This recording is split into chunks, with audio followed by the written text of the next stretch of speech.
Assalamualaikum, selamat sejahtera to all Malaysians and a very warm welcome to all our attendees from all over the world. Thank you for your interest and thank you for joining us. This is the MIHAS Knowledge Hub and we are very glad to host all of you here today from so many countries. We have put together a lineup of distinguished experts as we start conversations and connections across multiple sectors and disciplines on key drivers of the halal economy and export opportunities moving forward. We hope the sessions inspire new business ideas and bring real development and immediate activation.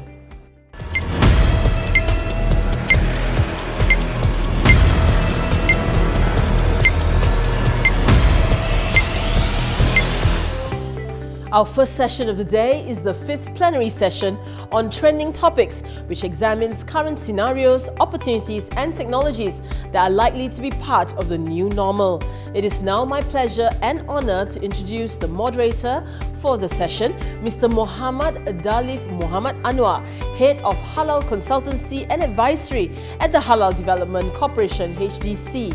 Dhaliff will be introducing the exciting panel of speakers and leading the session on halal considerations in cloud kitchens, where we look at all technology expected to become a major part of the new normal. Over to you, Dhaliff. Assalamualaikum warahmatullahi wabarakatuh, and good day to everyone. Welcome to MIHAS, the Malaysia International Halal Showcase. All right, so I would like to welcome everyone who's in this session, and today our session is called Knowledge Sharing. So just a little bit of introduction about our session today. So MIHAS is an exhibition that is run every year in Malaysia, organized by Trade, and only that this year the format has changed since we are all in the pandemic, so everything must go virtual. However, we are trying our best to make this educational, informative to you, and also helping everyone to connect with regards to your businesses. Okay, for our session today, it is called Knowledge Sharing, and the topic today is halal considerations in cloud kitchen. All right, so I'm going to do a little bit of introduction with regards to our conversation today, because today we are going to have two speakers from cloud kitchen entities, organization from two different parts of the world. I'm going to introduce them shortly. All right, so the overview, I'm going to read a little bit of overview with regards to the idea of this year's MIHAS.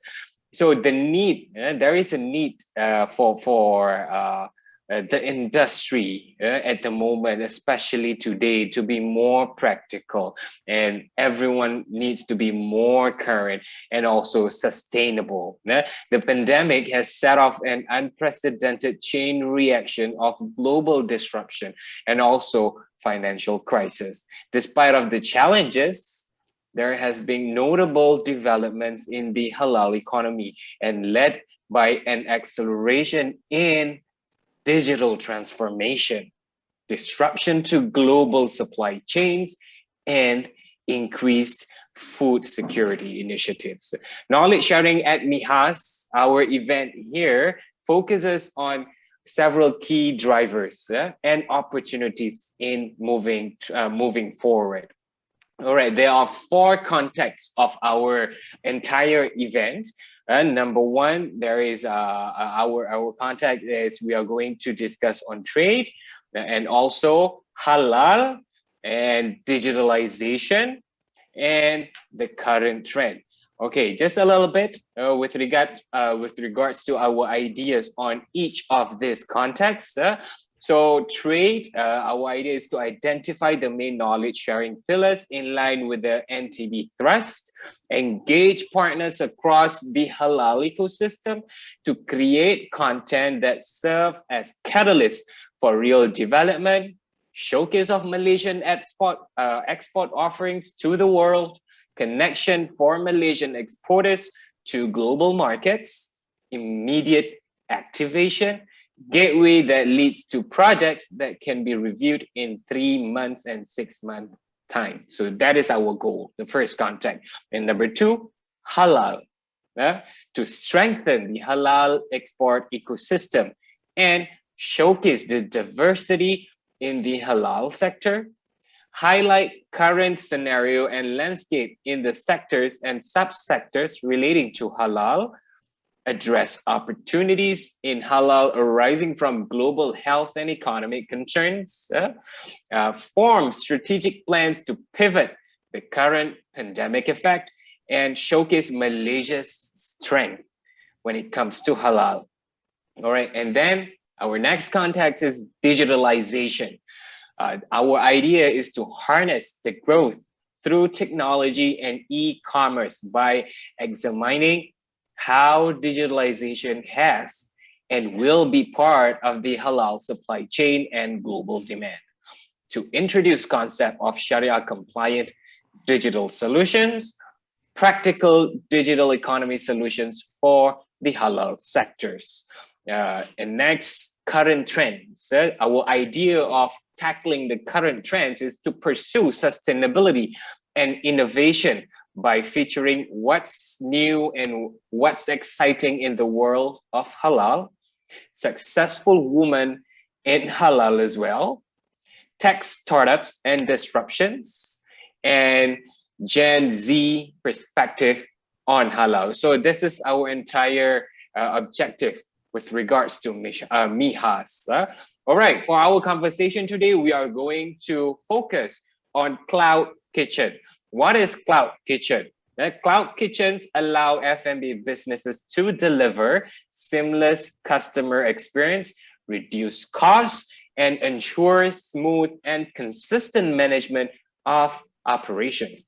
It's also significantly lower operating costs and are quick to get started.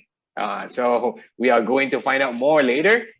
Lower labor costs and less staffing complications, improve customer service for online ordering, and then to embed the Internet of Things technology across multiple touch points that allow F&B businesses to use data analytics to be better, to better identify and understand customers, and also to reduce visibility. All right, for cloud kitchens, there are many kinds of cloud kitchen, many types of cloud kitchen. However, there are few that are, the concept that is quite well known at the moment. So I just want to explain a few. Number one, we have exclusive to delivery apps, delivery brands such as Grab, Uber in Malaysia. We have Grab, Uber in other country, Deliveroo. All of the platforms have their own cloud kitchens created to be rented out. Restaurant brands operating inside these cloud kitchens can only service their specific delivery apps. All right, and then there's another one, which is what we call non-exclusive cloud kitchens that operates as a huge commercial kitchen and restaurant brands. Restaurant brands as well can operate within their own facility, partner up with any food delivery apps out there, and leverage on all of the eyeballs, each of the marketplaces. And also we have pickup only delivery service. These are suitable for those who want to start off with an amazing recipe or product. It's kind of like OEM. And also lastly, the mobile cloud kitchen. This is something that is catching up right now, especially here in Malaysia. All right, why halal into all this? Why are we talking about halal with cloud kitchen? So these are several rationale, based on our research, because we feel that halal is very important, and important element towards the cloud kitchen concept. Halal is a supply chain responsibility, like it or not, end to end. That includes the delivery to the doorstep of the customer, meaning looking into halal logistics and last mile delivery consideration. So Everything needs to be protected when it comes to halal. Sharing kitchen means looking into halal risk management control, the operation of producing that food, halal assurance system, and reputation management. Establishing clear virtual branding because different brands are being produced in the same kitchen. And then as well, halal trust, in particular, halal authenticity needs to be strengthened for F&B brands. And lastly, different considerations between halal and non-halal kitchens. All right. So with me today, all right, before that, I would like to apologize. I have started my conversation. I have started introducing a lot of things to you. I have not introduced yourself. Who am I? My name is Dhaliff. I am representing the Halal Development Corporation Berhad, HDC of Malaysia. We are a government agency who focus on the development of the halal industry in Malaysia. And the organizer of our event today, of our conversation today, is Matrade, our sister agency who focuses on the growth of Malaysian trade industry. All right.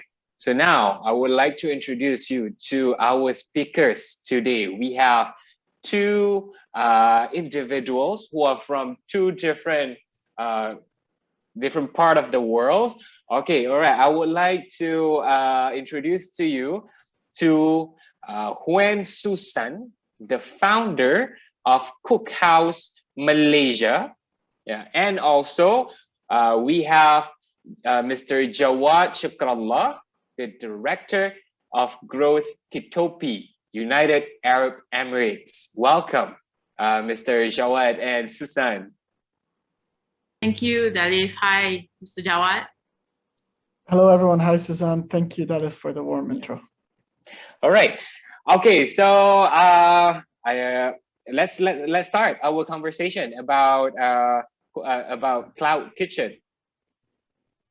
Okay, first and foremost, before we start, I would like to invite each one of you to introduce yourself because I just introduced your name. So perhaps you can introduce. Susan, can you go first to introduce yourself a little bit for the viewer? Thank you. I'm Susan, founder of COOKHOUSE Malaysia. Our cloud kitchens started last year in June in Malaysia. So right now, after about a year of operations, we have 4 locations that started up in Klang Valley. I also have a short introduction video and some information that I can share with you on slides. All right, so we're gonna do that later. We're gonna find out more about COOKHOUSE later. All right, so Jawad, can you introduce yourself a little bit? Thank you, Dhaliff. So my name is Jawad Chukrallah. I am here representing KITOPI. We are a managed cloud kitchen. What essentially we do is we partner with existing restaurants and we license their products. We cook and deliver on their behalf. So everything from supply chain up to the operation in the kitchen, up to delivering the food to the customer is within our scope. All right. We are currently present in 4 countries in the GCC, and we operate 70 kitchens. Wow, 70 kitchens. All right, thank you. Thank you for both of you. All right, so let's talk about COOKHOUSE and KITOPI. Let's go first with COOKHOUSE. All right, Susan, can you introduce a little bit more deeper with regards to the concept and the establishment of COOKHOUSE in Malaysia? Hi, thanks, Dhaliff. So COOKHOUSE, we are Malaysia's first premier cloud kitchen and shared kitchen, and we started operations last year. Actually, just after the lockdown in Malaysia was introduced, when we were facing the early days of the pandemic, Malaysia experienced its first lockdown in March. during that time, we had actually already completed renovation of our first location in Sunway. And that's the one on the picture on the left. And so during the lockdown, we introduced and announced to the Malaysian market what we had built.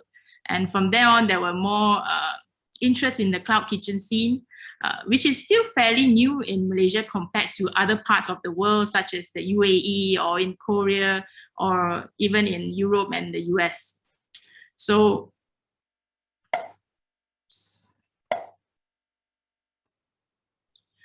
COOKHOUSE is a homegrown brand and operating in Malaysia, predominantly a Muslim country.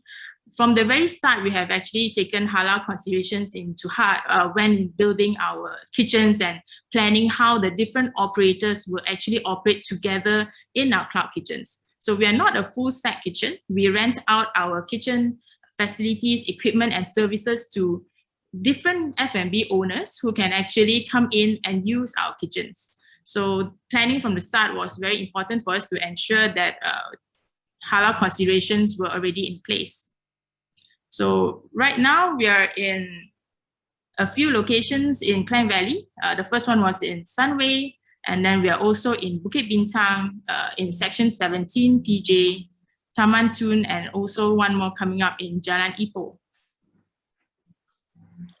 Our cloud kitchens operate very much like a co-working space. So you can imagine if it's a co-working office, you would have people from all walks of or different industries working together.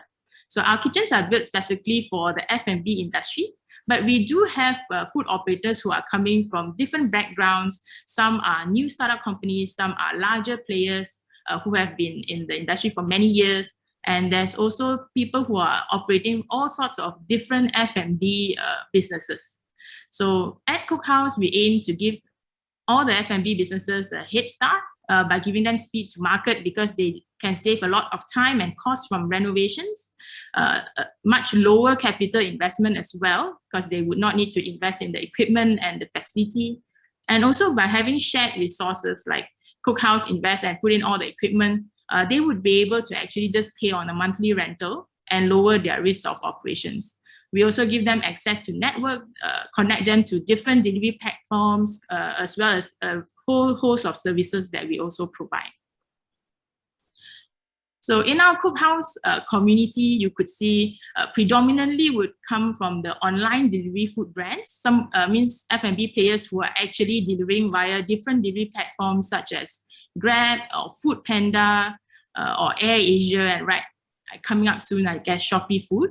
Our kitchens are also used for centralized production. So more maybe more traditional brick and mortar restaurants who have multiple locations, they also need a place for centralized production.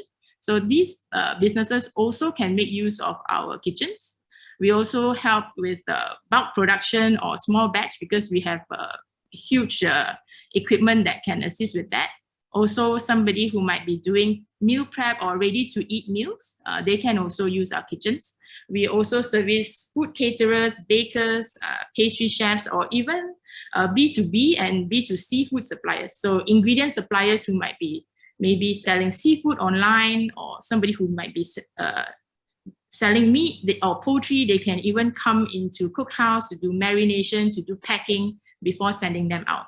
We also serve short-term clients. Short-term clients might be F&B businesses who need an R&D or test kitchen. They could be coming in to develop a menu, or they could be renting a space to do training for their team before their actual stores open. We also do events, pop-ups, product launches, and collaborations of all sorts. Our spaces are also used for filming of cooking shows, hosting cooking competitions, live events, and also cooking demonstrations. I have a short video to share so that you have a look into our facilities.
Yeah. So moving on to the halal considerations in Cookhouse. Halal is a commitment to hygiene and clean practices, much more than just halal ingredients and the supply chain.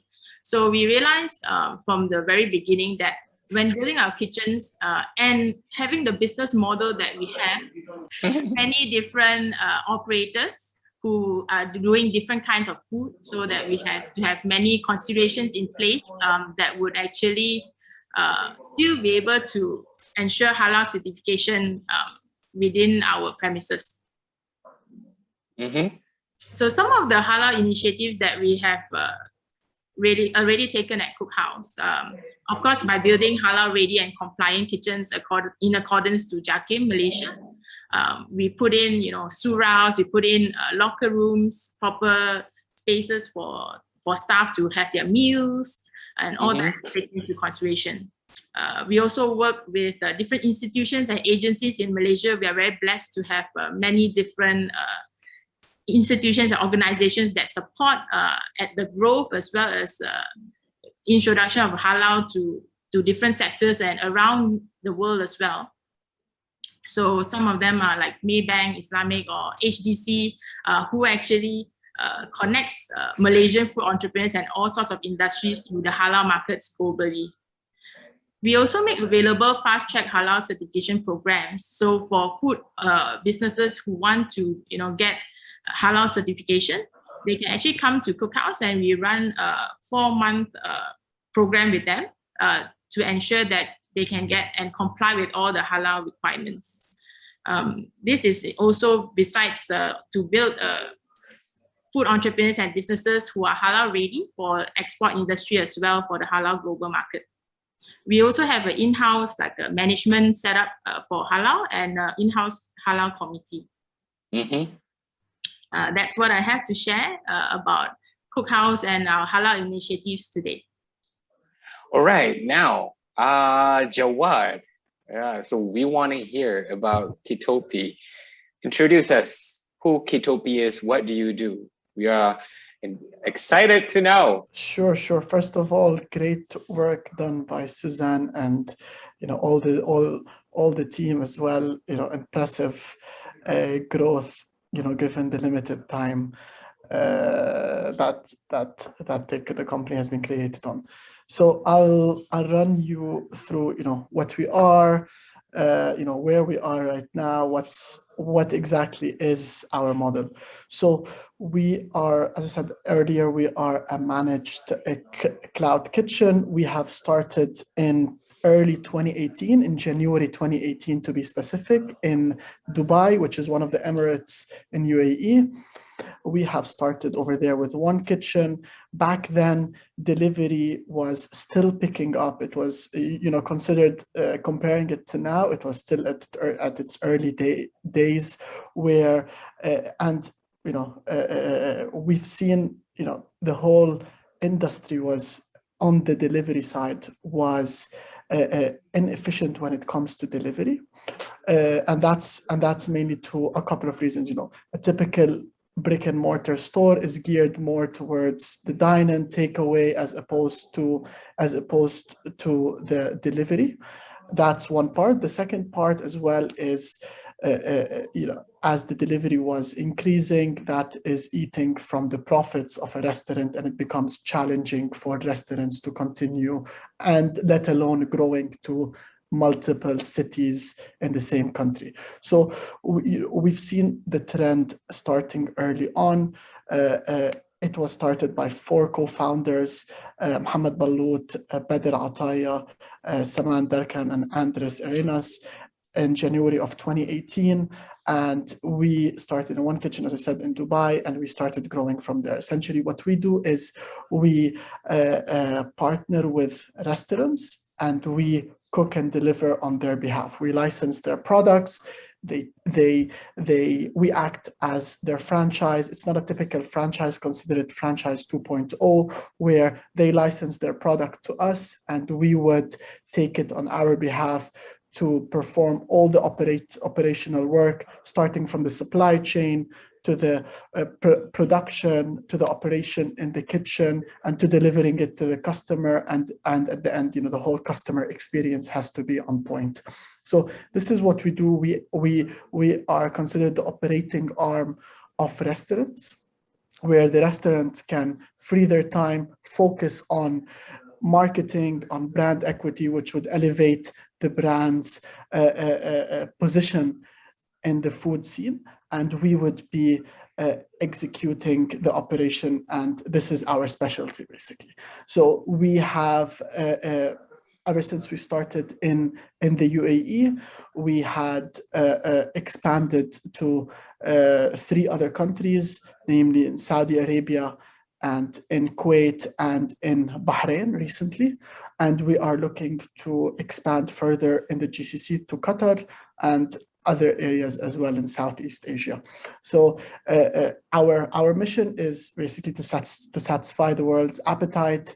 And how do we do that? We do that at delivering food on your terms, on the customer's terms. We've seen this change drastically. We've seen, now customers, they expect their orders to be delivered faster, their orders to be delivered in a specific way, and that's where we are tackling. We have built our internal tech stack, which we have a full team of engineers in Poland that is building our technology, what we call SCOS, which is Smart Kitchen Operating System, which helps us throughout the whole cycle to basically make it more efficient, make it lower the time to deliver at the right quality, at a consistent quality, at the right time to the consumer wherever he is in the world.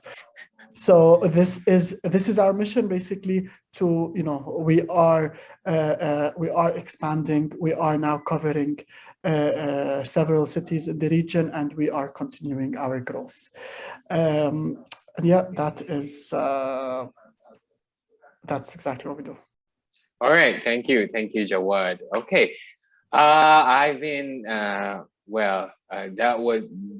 that was good introduction with regards to either Cookhouse or KITOPI. I have one question anyway. So seeing I have done my research over KITOPI and Cookhouse.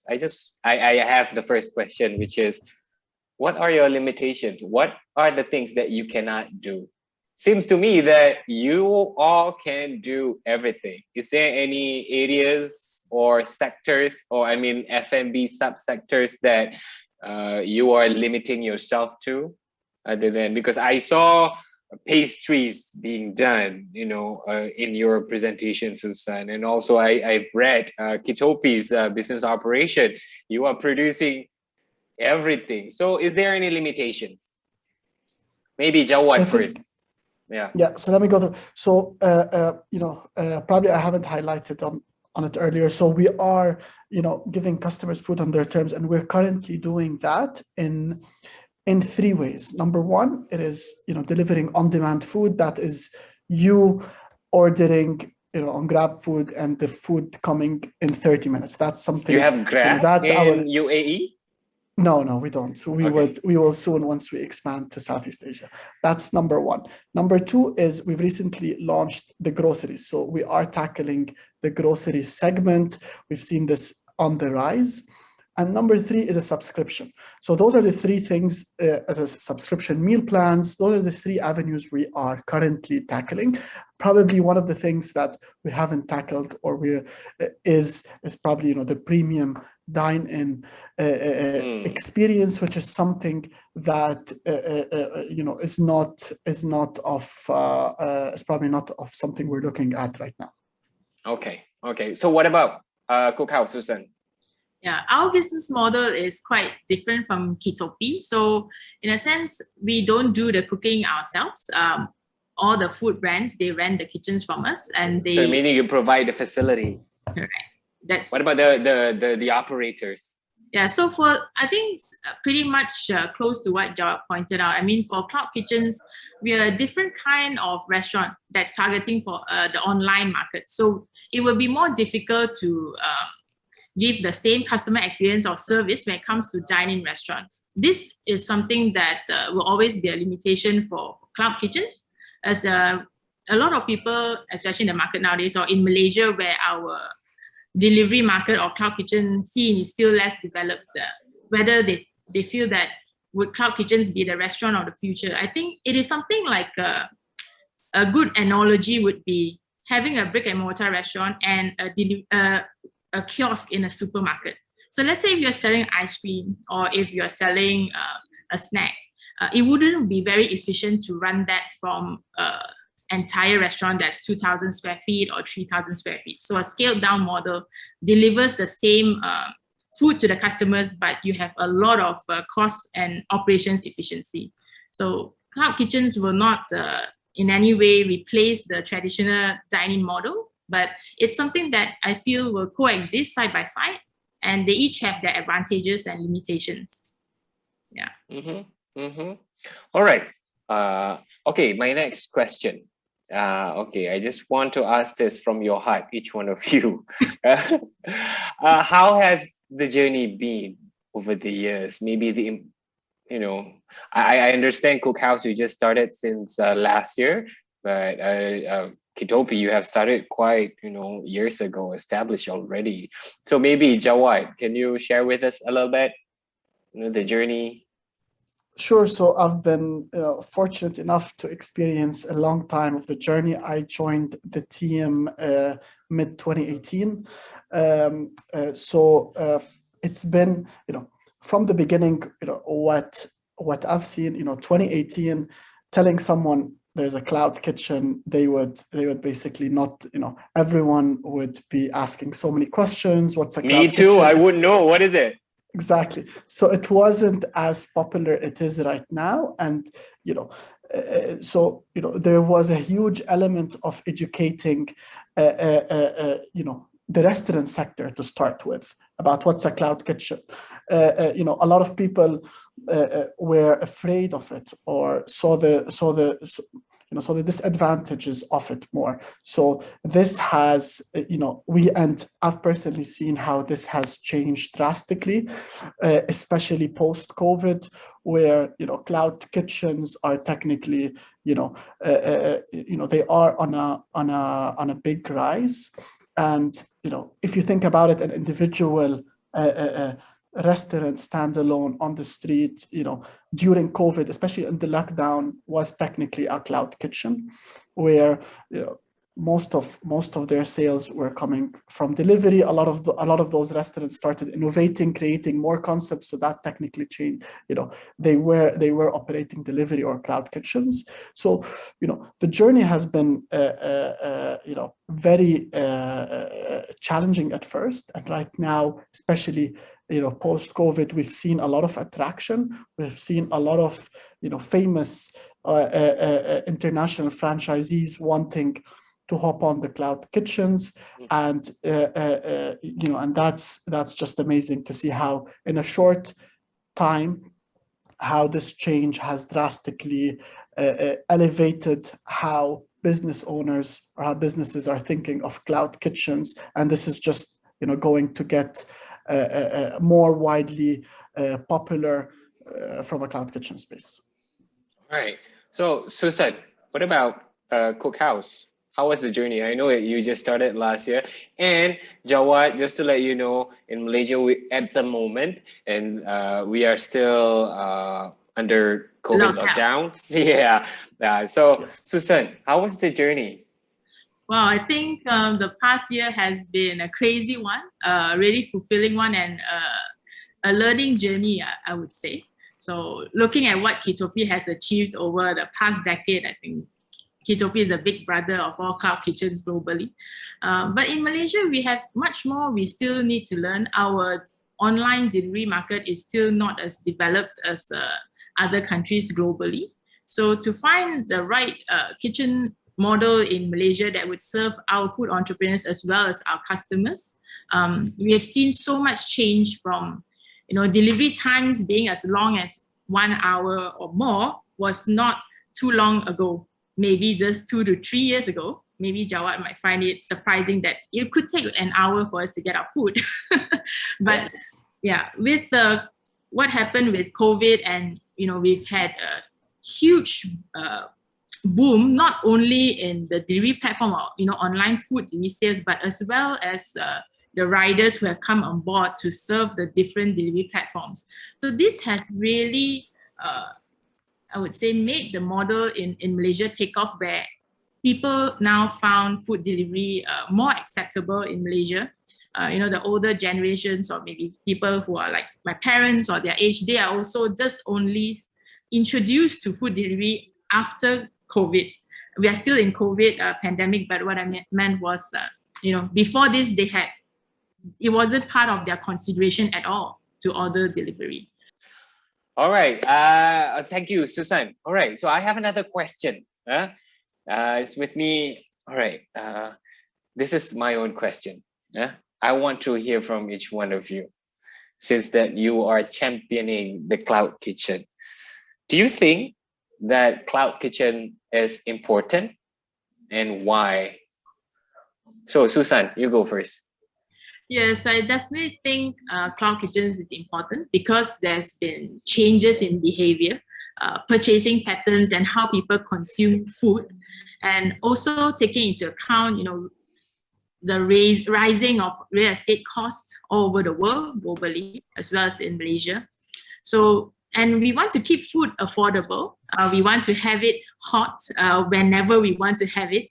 People are much more demanding now on food. They want food from different cultures, they want choices, different flavors from all over the world. So the cloud kitchen is an interesting concept that actually allows consumers to actually probably get everything at a more convenient pace, and also to help the food operators keep their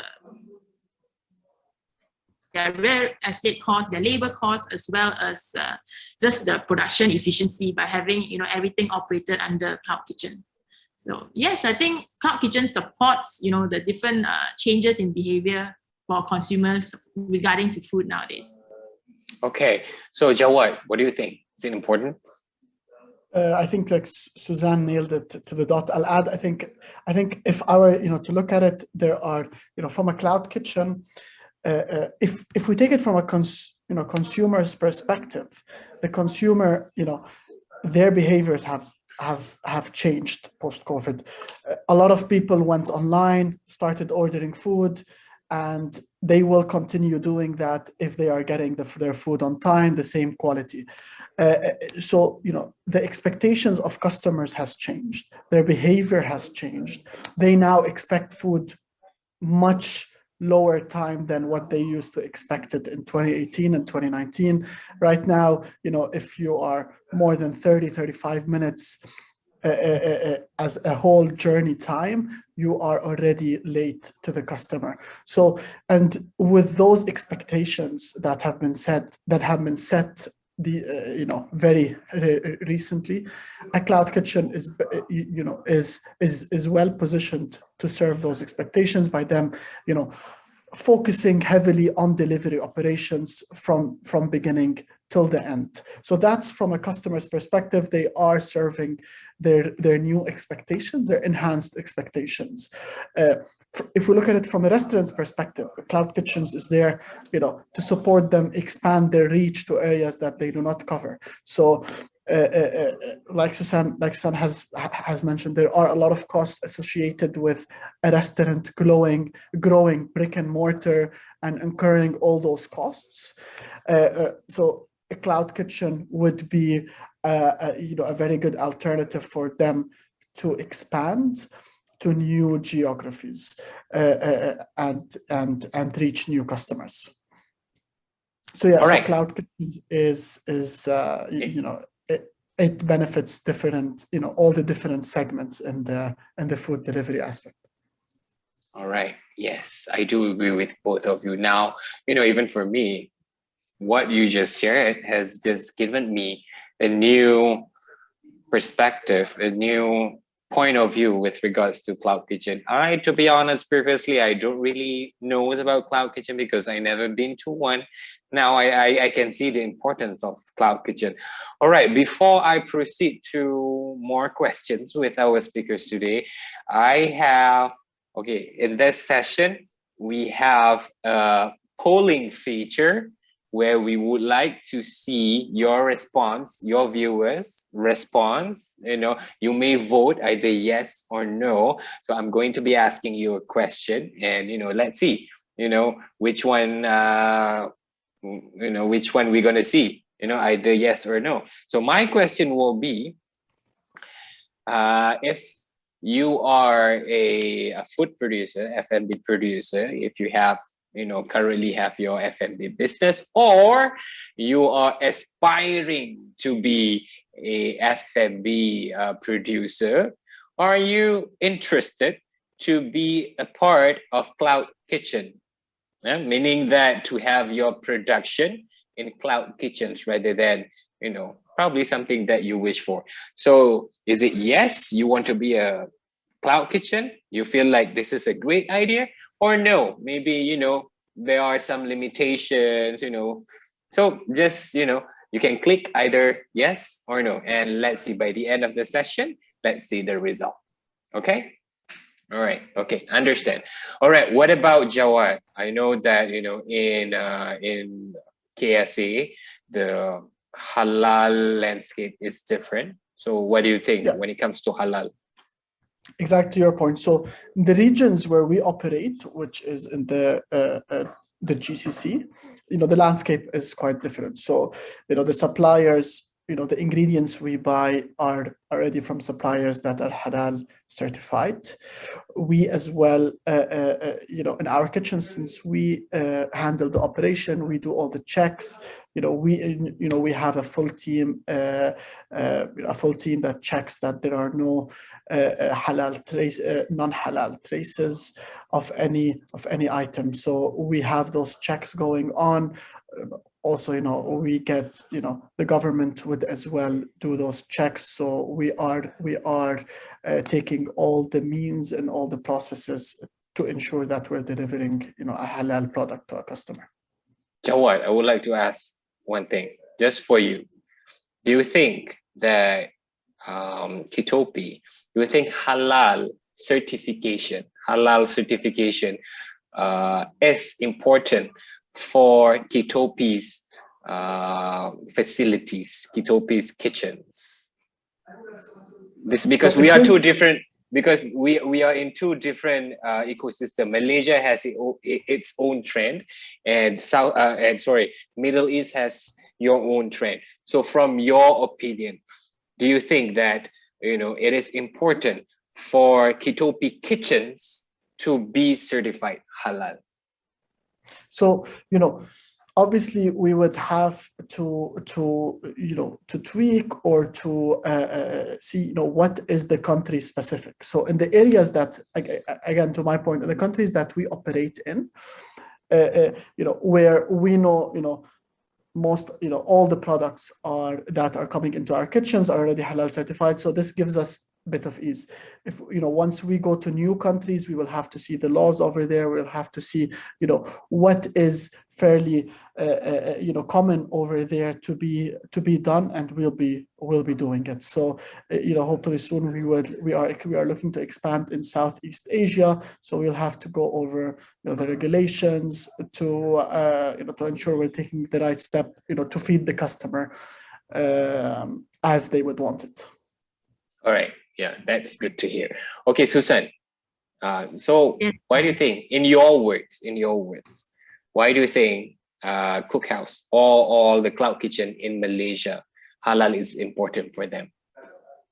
Yeah, because we are predominantly a Muslim country. So halal is very important. And we want to give the consumer the confidence when they are purchasing, to know that it comes from halal suppliers, it's processed in the halal ways. So definitely this is something I think very important for the Malaysian market. Okay, since that you just told us that you are in the process of, Susan, you are in the process of applying halal certificate from JAKIM. Yeah, for the viewers who are not familiar with JAKIM, JAKIM is Malaysia's halal certification body. Okay, so Susan, is it difficult based on your experience so far? I think there has been many developments over the past couple of years that has made it easier for even myself as a non-Muslim to understand the whole halal process. I think the different certification, the certification body as well as the different organizations promoting halal in Malaysia has done a great job in educating the public, educating the food businesses, making the processes easier and faster. I think right now Malaysia is in a good place with regards to halal. Everybody is quite clear and already knowledgeable on what halal is and how to achieve that. Also, I think Malaysia is quite blessed in the sense that we have a lot of already halal certified suppliers who make it easy for us to access certain ingredients as well. Yeah. Okay. This diverting a little bit. As for the viewers, as I have introduced to you, I am from HTC. For anyone who has any trouble with regards to halal application, you can come to us at HTC. We can always help people with their halal processes. You can just Google HTC Halal Development Corporation and you'll find us there. All right, so moving on to my next questions. Okay, this is a little bit not so much of halal questions. So it is based on you directly, both of you. Okay, let's go with Jawad first. So the question is, who are your competitors and how do you plan to stay in the game?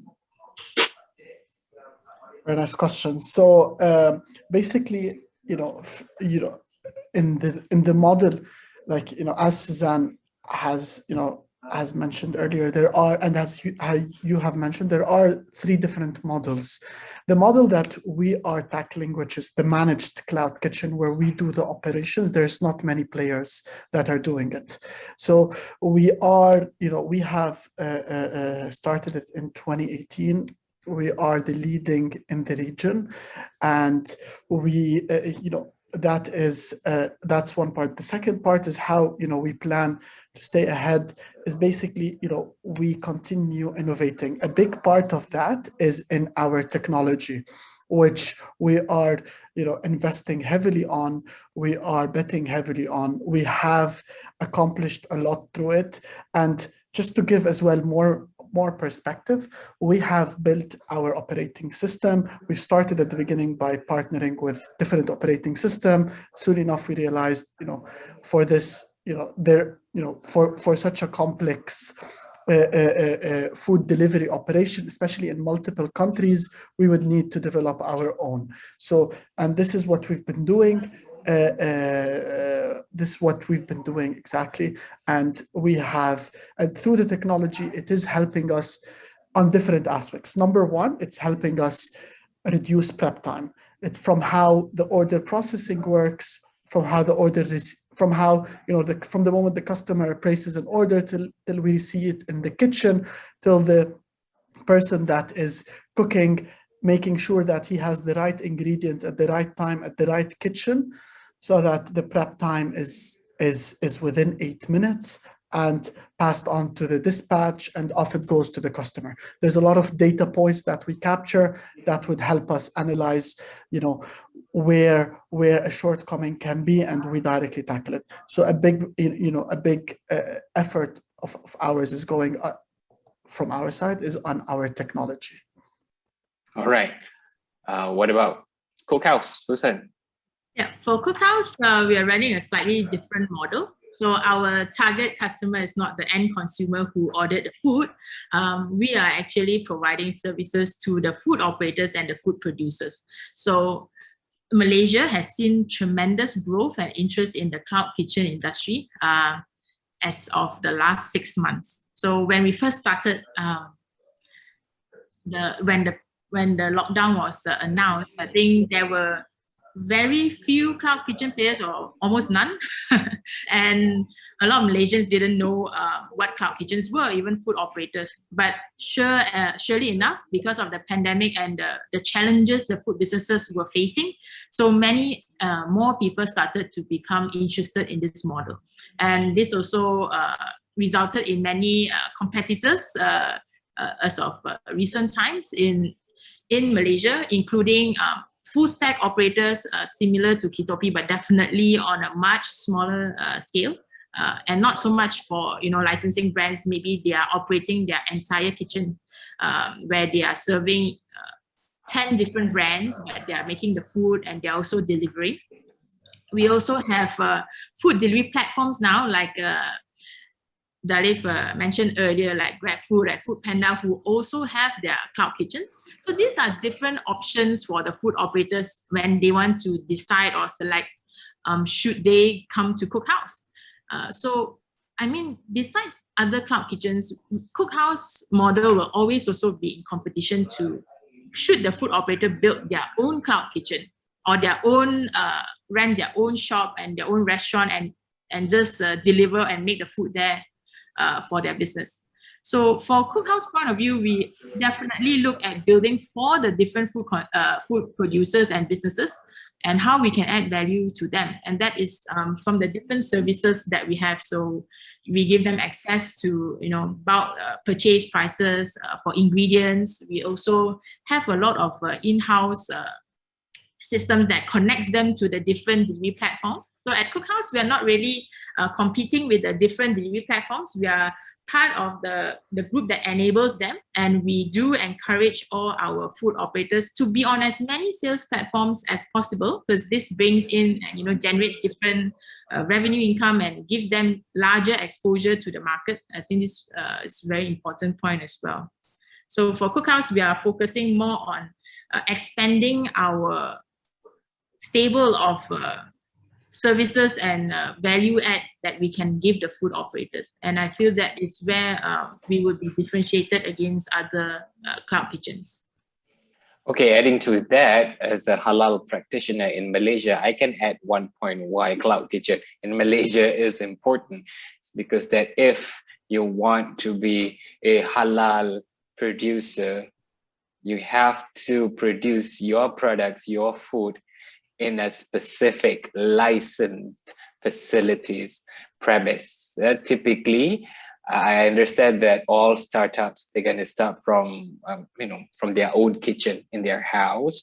However, halal certification in Malaysia does not cover operation in residential premise. You can only apply halal certificate if your production located in a licensed premise, as in cloud kitchens. So that's one of the reasons why people need to move to cloud kitchens. All right, my next question, probably the second last. Yeah, I don't have more questions. Okay, what does it take? What does it take for newcomers to begin a restaurant brand on a cloud kitchen? How do you advise the newcomer? Okay, let's go with Jawad first. How may you advise the newcomers to enter into cloud kitchen and to expand in the food industry? Yeah, so basically it's been recently very easy for a new food entrepreneur to start his or her food business anywhere in the world with the presence of cloud kitchen. With right now, with the kitchen sorted, with the equipments over there, in a model like ours where we deal with all the operations, technically what it takes to start a restaurant is, a concept, a vision, products that are tasty, that are good with the recipes, and that is what it takes to start it, to start a restaurant these days. So it's much lower investment than earlier. It needs more, and it's more now.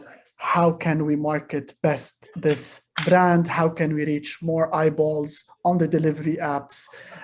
This goes on continuous, but to start it, it needs a good concept, a good idea, and off it goes.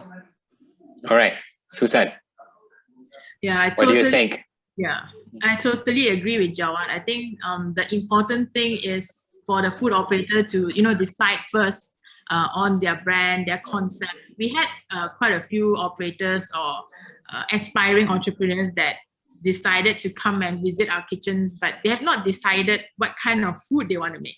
So I think that's like a bit of a chicken and egg. If you nobody goes into a shopping mall to decide what kind of shop they want to open in the shopping mall. So they've got to have a good idea and strong vision of what makes their brand different, what's the secret sauce in their recipes. I think that's important.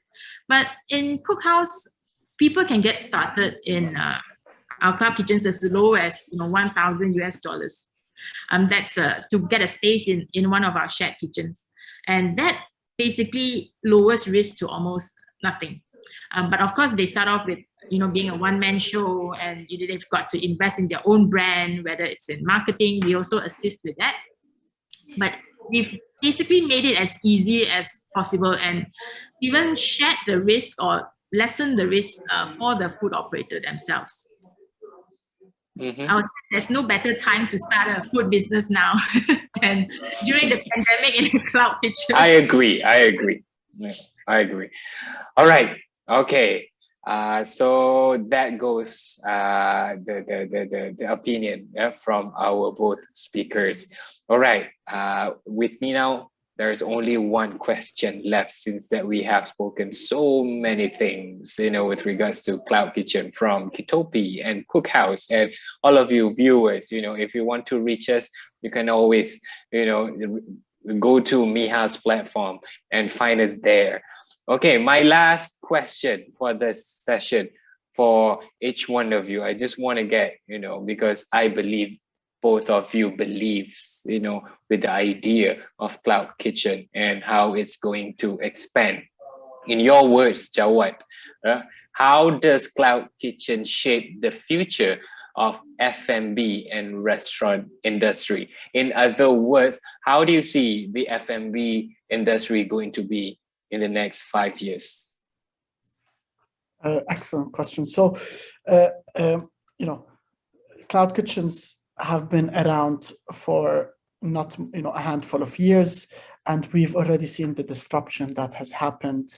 And that disruption didn't happen overnight. It happened because there is a gap in the market. So there is what we see, that the cloud kitchen is a concept that is here to stay. It has already disrupted the F&B landscape, and I think it will continue doing so. It's mainly going to attract the restaurants and the consumers that are looking to eat something quick, that are looking to not really looking for the experience side of the food when you go out. So all your quick lunches, the office lunches, all those would eventually, from the operations to the restaurants of those, would eventually be shifted to the cloud kitchen. However, there will always be a part of experiential dining, which the cloud kitchen is not to offer, where this is there to stay. However, everything from wanting your food fast, from wanting a quick bite, whether it was from a local shop that was mainly on delivery, that would eventually get disrupted by a cloud kitchen. Mm-hmm. Yeah, like the rest of us, for me, every once in a while, I always order food. Every once in a while, we also want to have experience. But what we are talking about is that our daily consumption. Typically, exactly. I don't know, in my case, we always ordered food, easier because, we can do our work online and, save our time. And Dhaliff, to add as well, like the word disruption, might scare a lot of people, but on the contrary, what is meant from that. So if you take the perspective from the restaurant owner, now they get the opportunity to scale across a network of kitchens that was not present before that at a minimum cost. That's number one. From a customer's perspective, they would get a better overall experience and a much more variety of food to their doorstep. So just on the word disruption might sound not the right way, but actually the whole ecosystem would benefit. Okay, so Susan, please wrap it up. What do you think? Okay, I know that Cookhouse, you are going to expand in other territories, other countries as well. How do you see, Malaysia specifically in 5 years? I think Jawad has put it very nicely. I think, where the food industry is going, and, in Malaysia as well, even though we are not at the forefront of, technology and disruption and changes, but definitely sooner or later, we are getting there. And in Malaysia right now, I think it is a good time where we see a lot of adoption now of technology, whether it's from the end consumers who are now getting into e-wallets and delivery platforms, and now we have our super apps in Malaysia, but as well as in the F&B industry, where they now make use of data points, and as well as technology in like entire system from purchasing to the supply chain and production of the food as well. So definitely, I think cloud kitchen should be seen as a tool. It's not something that replaces the dine, but if you would like to, let's say, launch a burger brand or pizza brand, then you should really look into what is your business model. And the cloud kitchen allows you to tackle a certain kind of market, a certain kind of demographic, and offer certain cost efficiencies as well as operational efficiencies. Like you could actually just start off immediately with 5 locations. This is something that with the heavy investment in brick and mortar stores that people will not be able to do before. And cloud kitchens actually accelerate all the developments in the F&B business. You could actually test a brand, or you could test 10 brands at the same time in Malaysia, and you would get the result, and the feedback comes back really quickly.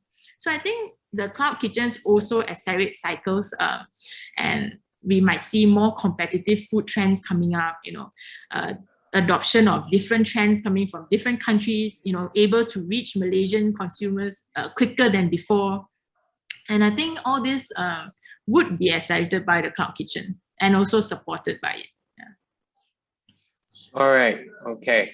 Thank you. Thank you so much, Susan. Thank you so much, Jawad, for having your opinion in our conversation today. It has, opened up a new perspective, I believe, to many of us who have been listening for the session since the beginning. All right, everyone. I believe that was our conversation today with regards to Cloud Kitchen, and on behalf of the organizers, I would like to thank you for being with us today. And of course, I would like to apologize to everyone if there is any mistakes that happened during our conversation, if something that you might not like hearing. I believe that those weren't our intention. We are here to share point of views from Middle East, from UAE, from Kingdom of Saudi Arabia, and of course from Malaysia as well. And we hope that some of our key messages may be may become inspiration to all of you. All right, so that marks the end of our session today. And again, I would like to apologize if there is any shortcomings, and also I would like to thank everyone for being with us today. And inshallah, if we have other opportunity, we are going to see you again, perhaps live rather than online. So with that, I would like to say Assalamu alaikum and stay safe, everyone. Thank you. Thank you, Thank you Dhaliff. so It's a much. pleasure being here. Thank you for attending the session. We hope you have found it interesting. We're taking a short break right now, but please come back for our next session on seafood and halal at 11:15. If you have further questions for the speakers, do visit them at their virtual booths for further information and discussion. In the meantime, we'd like to remind you that MIHAS virtual platform is open day and night for you to visit at any time convenient to you. We hope you will take the time to browse and visit the many attractive exhibitors, virtual booths, and programs.